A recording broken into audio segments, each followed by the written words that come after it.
Welcome back to 1700. I'm Mad and I'm here with Lauren and Gianni and we have a very exciting guest. We're here with Louise Terra. You are a pretty awesome gal from what we've been, gathering through our research and getting to know you. How are you today? I'm great. I'm really happy to be here. Hi, everyone. Hello. Thanks for coming. How did your VR premiere go on the 2nd of August? Tell us about it. Yeah, it was really great. It was very exciting. We had 5 headsets set up so that we could just get as many people through in the 4 hours that we were running the event. It was at Testing Grounds, which is a really fantastic place to show these kinds of I suppose it's an experiment just because working with VR is so new. The technology is so new.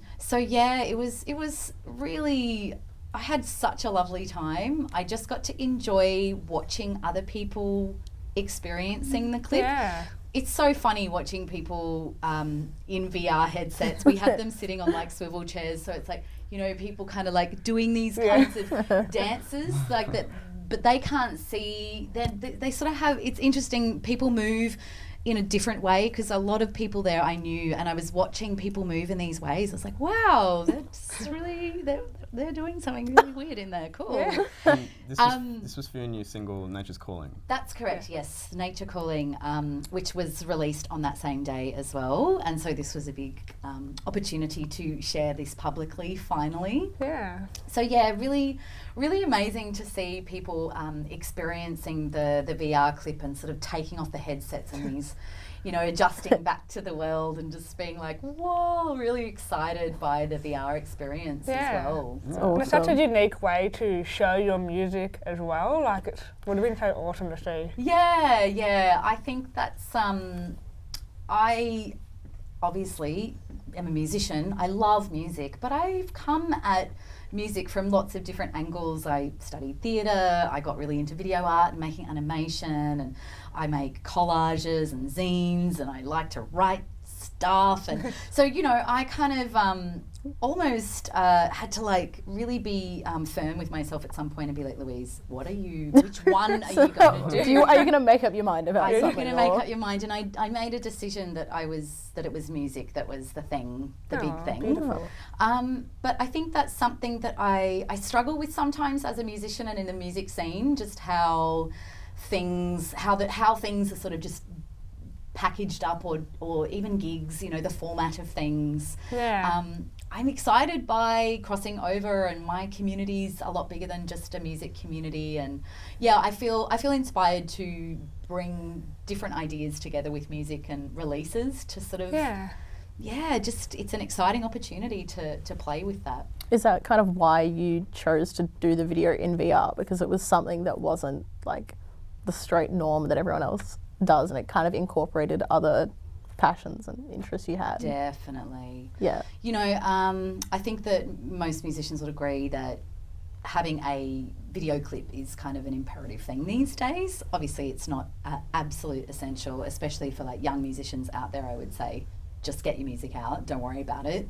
But okay, so there's this idea that you've got to have a video clip with your with your music release, and even that gets humdrum after a while. So yes, when I was given the opportunity to make a work in VR, which was brought about by my collaborator and the co-producer of the video clip, Rachel Feary, who's a video artist who came to me saying, let's work together, and I'm really interested in exploring this medium, and I'd previously been thinking about working in this medium, so it was kind of a magic alignment of the worlds, and so I absolutely jumped at that opportunity. Also, new technology is just something that I'm particularly interested in. I'm an electronic music producer. I work in new technology, and so it makes a lot of sense also for the kind of music that I'm making. Perfect fit. Yeah, basically. definitely works well. I think so. Yeah. Yeah, great. So you also said that you've been part of Sugar-Fed Leopards, and so how do you find performing as a group compared to solo? Sugar-Fed Leopards has been a real teacher for me in terms of performance. Yeah. I think I've been in Sugar-Fed Leopards for it'll be 7 years at the end of this year.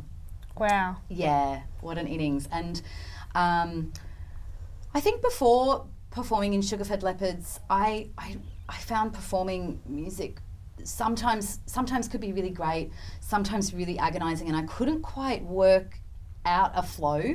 I really struggled with feeling really sort of solid as a performer. Yeah. And performing in Sugarfed Leopards, it liberated me. I think having more people up there, because I've always been a solo or a duo performer, but felt a real onus to be the front person. Yeah. And that was just big shoes to fill, and I didn't really feel confident in that.